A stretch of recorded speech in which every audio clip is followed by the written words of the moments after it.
இதுவரைக்கும் எல்லாரும் என்ன வாசலோட அனுப்பிடுவாங்க. ஆனா மவராசா நீங்க ஒருத்தர் தான் என்ன உள்ளதான கூப்பிட்டீங்க. அவங்க எல்லாம் அழகு ஆராதிக்க தெரியாது, பட் நான் அழகு அர்ச்சனை பண்றவன்.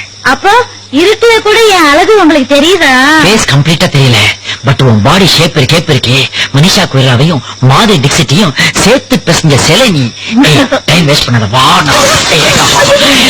ஜெங்கிலி அதென்ன சில்லறையை கொட்டின மாதிரி அப்படி ஒரு சிரிப்பு உனக்கு? நான் எங்க சிரிச்சேன்? நீங்க இடுப்பு தொட்ட உடனே சொருகி வச்சிருந்த சில்லறை எல்லாம் செதறிடுச்சு. ராசா ஏன் அழுவுறீங்க? நான் அழுவல, மோப்பம் முடிக்கிறேன். அதென்ன மூடி வச்ச பிரியாணிய 3 நாள் கழிச்சு ஓபன் பண்ண மாதிரி ஒரு வாரம் இருக்கு. நான் வரும்போது ஒரு கல்யாண வீட்டுல வெஜிடபிள் பிரியாணி சாப்பிட்டேன். எனக்கு 4 இலை விட்டு 5வது இலைக்கு தான் தம்மு தூண்டு கடிச்சு. பந்திர தள்ளி உட்காந்துக்கும்.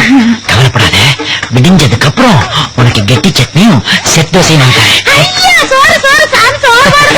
Very humorous girl. வர இங்கிலீஷ் எல்லாம் பேசுது.